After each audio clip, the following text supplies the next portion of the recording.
Amish home does encourage RVs to visit. Again, the highlight, it was an older gentleman. He gave a little bit more realistic perspective. You could smell the baked goods. Right there. And let's just be straight up with you.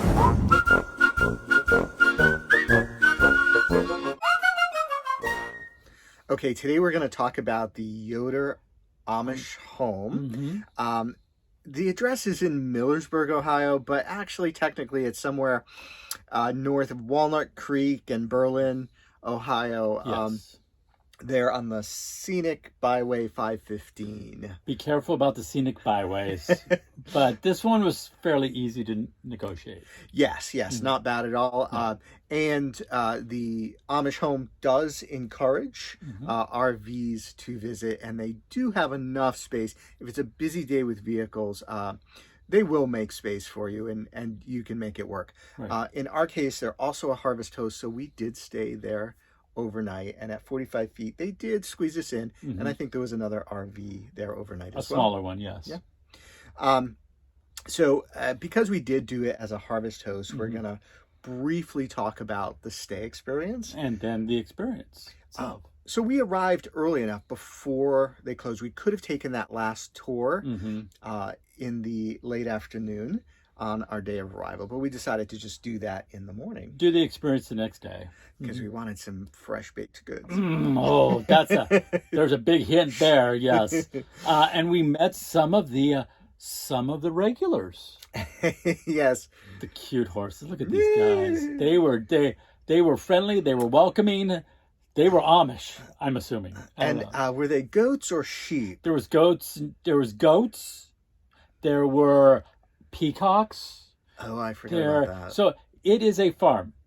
Is it an active farm? Wow, what a great question. So nobody lives there. Right. But I do think it is active, not only as a tourist destination. Right. Yeah. So let's talk about the stay. All right. Nice because it's dark. Oh, very dark. Yes. Other than some of the animals waking you up in the morning, it was fairly quiet. Peacocks can be loud. I'd warn you. There were workers in and out, kind of like a little bit late and then early in the morning. But other than that, it was nice. We were long, so we nosed in to probably the only spot we could have parked without really blocking other people. But they will work with you to find a space that best suits. I give them a call and let them know you're coming in. Yeah, and they did ask that. So, and this is not an online reservation. If you're a harvest host, you actually do have to call. And their website does indicate that they don't allow overnight RVing, I think only in the harvest host system. We'll see if they're still in harvest host next year. Yep, there you go. All right. So, as far as the stay, it was a B+. Yeah, I would give it a B+. Yeah. I mean, it was very nice. It was for the most part quiet. Yeah. Good stay. All right.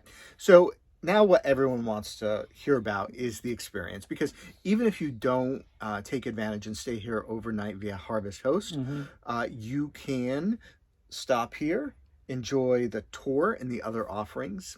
This is really as authentic Amish as you're going to get. Yeah. It was a fun experience. Right. So there is a variety of packages. Yeah, for this experience. Yeah, so you can do this individually. There are basically 3 experiences here. There is sort of the tour, which includes a couple of homes and the barn. There is also a tour of the schoolhouse, and there is an interpreter there, and she is Amish, and I think the person who was there when we were there was actually a teacher. And that was nice. And there's also buggy rides. Yes. And I know that's very touristy, and we're not typically into doing something touristy just for tourist's sake. But again, the highlight, it was an older gentleman. He was Amish. And the great part about speaking to him was he gave a little bit more realistic perspective than the tour perspective. Yes. And it was a good dose of reality as to you know, how things are, Mm-hmm. and how they're adapting to modern times. Exactly. And I mean, he was very open to talk, and he even slowed down the buggy ride a little bit He to did. kind of enjoy chatting with us as well. So that was Yeah. kind of nice. So that was fun. Mm-hmm. As far as the tour, you start off in the gift shop. Mm-hmm. Usually you end in the gift shop, I but know. they start you in the gift shop. Yes. Well, because then you're hanging around waiting for the tour to start, Mm-hmm. and you can buy a variety of things in there. Some Amish for sure, some probably not authentically Amish. Yes. But you know, there's something else you should save your money for a little bit later. We'll tell you about it. Yes. And I think there's a film Mm-hmm. running on the monitors in there, Mm-hmm. and it's interesting because you get to see a little bit behind the scenes because we were there early enough, Mm-hmm. and just unlike what they did in Colonial Williamsburg, hiding the cell phone, Mm-hmm. she was talking about her cell phone, and so of course the on the tour we're so bad. Yes. One of the first questions, well, so are you old order or new New order? order. Where does that cell phone How does the fall? cell phone work with regards to your order? Right. So do you want to briefly explain? I will do my best to be as brief about explaining this as possible. If you have watched our RV traveling in Ohio Amish country, you know I am a descendant of Amish ancestors. To best understand the orders of the Amish, you need to understand the three basic core beliefs of the Amish. One belief is pacifism. They are pacifist. Second of all, they believe that pride is the greatest sin. And thirdly, they believe that community maintains community. Keeping those three beliefs in mind, Schwarzentruber Amish are the most conservative and the most recluse, limiting cultural assimilation because of the sin of pride and the destruction of community. Old Order is the largest currently known and are mostly known for their strict rules on clothing and technology. The New Order allow for more modern technologies like phones, tractors, etc., as long as they don't build pride and they need to help the community as a whole. The Beachy Amish are even more relaxed on technology. They allow for cars and electricity. They also allow for buttons and zippers and other basic interventions on clothing options. If you want to know more information about the Amish, I have included a link in the video description below. Now, back to the video. So it was very interesting to be able to have those discussions, ask those questions. And yes, it is a tour of buildings that no one's currently living in, but these buildings do date back, I believe, to the 1800s, at least the barn does. And the current Yoder family that owns this bought it, I think, in the late 70s and opened this as a homestead experience in 1983, so it's been around quite a while. And as far as the homes, they take you into the various rooms. There were actually ladies making the baked goods. You could smell the baked goods right there. And let's just be straight up with you. You'd better bring a pocket full of greenbacks because you will want some of these goods. Well, we didn't have breakfast, I don't think. Oh no. So and I was shocked because like we were like salivating, like we would have bought up a whole bunch of stuff, but we bought like a 6-pack of cinnamon rolls, and they were just yummy, delicious. Yes, so you'll want to.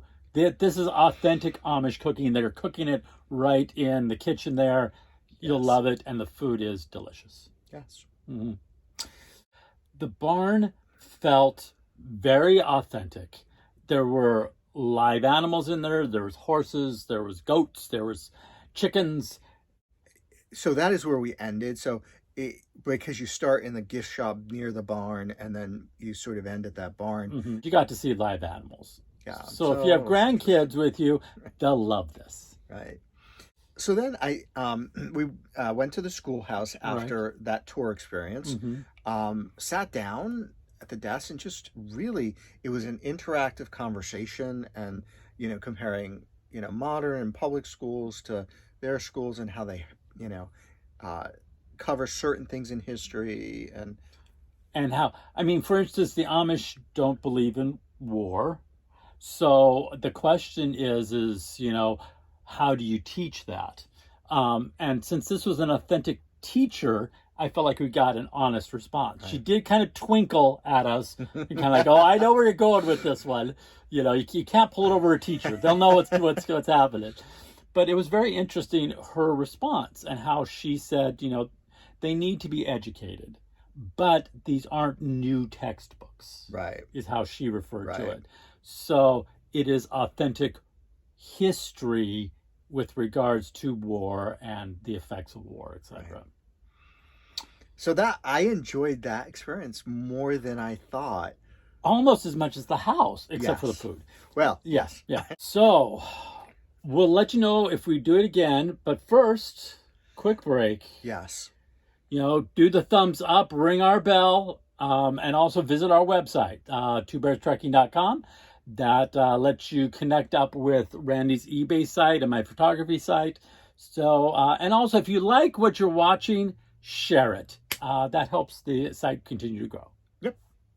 So, would we go back to the Amish family farm? I think it's another one of those one-time experiences, but I'd highly recommend it.